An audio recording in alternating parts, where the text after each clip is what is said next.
10 men escaped one day. They were on what was called the orchard detail. They had coffee trees over there, and they took care of those and different kind of fruit trees. And it wasn't too far out of camp, so the Japs a lot of times wouldn't send a guard with them. And these fellows, we found out later, had been planning this for a long time, and had been stashing supplies over there to use in their getaway. But one Sunday, they told the Japs that they had a lot of work to do and they needed to get back over there and finish something, so they let them go over there on Sunday to work. And three of these fellows were in my outfit in the 21st Pursuit Squadron. Captain Dice, he was one of the ringleaders of the escape, and Lieutenant Sam Grashio and Lieutenant Boland. And the morning of the day they escaped, Sam Grashio came by, and he and I and Hubert Greger were pretty good friends. He came by and told Greg and I that they were going to go out and work on Sunday. They had some work they wanted to finish up. And he offered us a cigarette, a Jap cigarette. I told him no, I didn't want it. I said, I haven't had one so long now. I'm already accustomed to not smoking.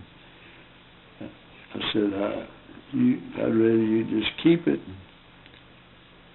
He said, you better take it. It may be a long time before I offer you another one. At that time, I thought nothing of it. But that evening, when I found out they had escaped, I knew what he meant, that he probably wouldn't be around to give me another one for a long time. When we first got to Davao, they divided us up into shooting squads, 10 men to a squad. I was in the squad with 8 other fellows.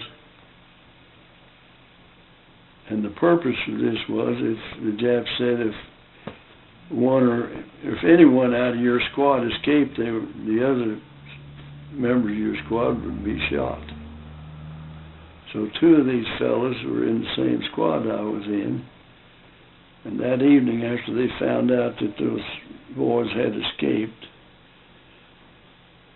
they called us all out, about 90 of us, and took us over to another compound over about a kilometer from the main compound.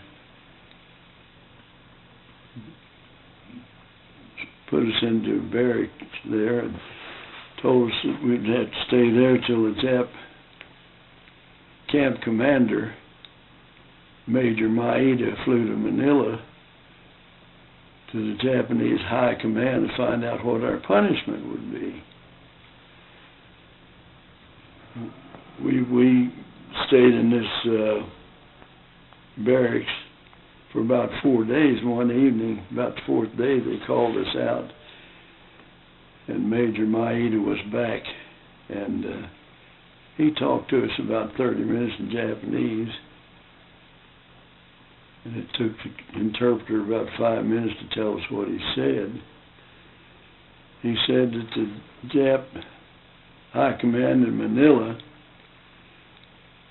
had talked it over, and they had formed the opinion that none of us knew these other fellows planned to escape, so therefore we wouldn't be shot.